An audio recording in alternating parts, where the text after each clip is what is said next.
Hi అండి, అందరూ ఎలా ఉన్నారు? ఈ వీడియో వచ్చేసి టమాటా ఫ్రైడ్ రైస్ టైప్లో ఎలా చేయాలో చూపిస్తాను. చాలా టేస్టీగా ఉంటుంది, చాలా బాగుంటుంది. ఒకసారి మీరు కూడా మీ ఇంట్లో ట్రై చేయండి. అండ్ అలాగే వీడియో ఎక్కడ స్కిప్ చేయకుండా చూడండి. అండ్ ముందుగా స్టవ్ ఆన్ చేసి ప్యాన్ పెట్టుకొని ఒక 3 టేబుల్ స్పూన్ ఆయిల్ వేసుకోవాలి. ఆయిల్ బాగా హీట్ అయిన తర్వాత పోపు దినుసులు వేసుకొని అవి కూడా ఫ్రై చేసుకోవాలి. తర్వాత పెద్ద సైజు ఆనియన్ ఒకటి పొడవుగా కట్ చేసుకొని వేసుకోవాలి, చిన్నవైతే 2. అలాగే 4 నుంచి 5 పచ్చిమిర్చీలు 2 పాటలుగా చేసుకొని వేసుకోవాలి. అలాగే 1 టేబుల్ స్పూన్ అల్లం వెల్లుల్లి పేస్ట్ వేసుకొని పచ్చివాసన పోయే వరకు వేయించుకోవాలి. ఇవన్నీ వేగిన తర్వాత పావు టేబుల్ స్పూన్ పసుపు, అలాగే 1/2 టేబుల్ స్పూన్ ధనియా పౌడర్, అలాగే పావు టేబుల్ స్పూన్ గరం మసాలా వేసుకోవాలి. తర్వాత రుచికి సరిపడా కారం వేసుకోవాలి. ఎందుకంటే మనం పచ్చిమిర్చి వేసాం కాబట్టి కొంచెం చూసి వేసుకోవాలి. కారం ఎక్కువ తినేవాళ్ళు ఎక్కువ వేసుకోవచ్చు.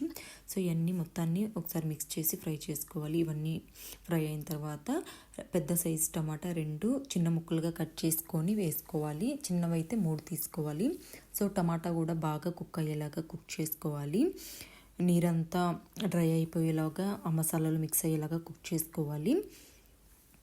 ఇలా మొత్తం కుక్ అయిన తర్వాత రుచికి సరిపడా ఉప్పు వేసుకుని మొత్తాన్ని ఒకసారి మిక్స్ చేయాలి. సో ఇది ఫ్రైడ్ రైస్ అన్నాను కాబట్టి రైస్ని ముందే 2 టైమ్స్ కడిగి మీరు ఎన్ని గ్లాసులు అయితే తీసుకుంటారో దాంతో గ్లాస్కి 2 గ్లాసులు. ఇది వచ్చేసి నార్మల్ రైస్. బాస్మతి రైస్ తీసుకుంటే గ్లాస్కి 1.5 గ్లాస్ చొప్పున ఎసురు పోసుకొని బాగా కుక్ చేసుకోవాలి. ఇలా కుక్ అయిన తర్వాత మనం మూత తీసి కాసేపు ఉంచితే మనకి కంప్లీట్గా ఆరదు, కొంచెం ఆరుతుంది కదా. సో ఇట్లా రైస్ అనేది ఆరిపోయిన తర్వాత మనం ముందుగా ఏదైతే మసాలా ప్రిపేర్ చేసుకున్నామో దానిలో ఈ ముందుగా ప్రిపేర్ చేసుకున్న రైస్ని వేసుకొని ఆ మసాలా మొత్తం రైస్కి పట్టేలాగా మిక్స్ చేసుకోవాలి.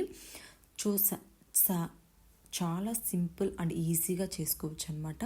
ఒకసారి మీరు కూడా మీ ఇంట్లో ట్రై చేయండి. మీకు ఎలా వచ్చిందో నాకు కమెంట్ బాక్స్లో కమెంట్ చేయండి. అండ్ ఇంకొక టైప్లో వచ్చేసి మనం వాటర్లో వేసి చేస్తామన్నమాట, టమాటా బాత్ టైప్లో. సో ఆ వీడియో కూడా నా ఛానల్లో ఉంది, మీరు కావాలంటే ఒకసారి విజిట్ చేయండి. సో ఇదైతే మీరు ఒకసారి మీ ఇంట్లో ట్రై చేసి ఎలా ఉందో నాకు చెప్పండి. ఐ హోప్ ఈ వీడియో మీకు నచ్చిందని అనుకుంటున్నాను. ఈ వీడియో మీకు నచ్చితే please do like, share and subscribe. అలాగే పక్కన ఉన్న బెల్ ఐకాన్ని క్లిక్ చేయడం మర్చిపోకండి, నా నోటిఫికేషన్స్ అన్నీ మీకు వస్తాయి. సో ఇలాంటి మరెన్నో రెసిపీస్ కోసం మీరు ఇప్పుడే నా ఛానల్ని సబ్స్క్రైబ్ చేసుకోండి. Thanks for watching. అలాగే మీరు ఈ రెసిపీని మాత్రం ట్రై చేయడం మర్చిపోకండి. Thank you.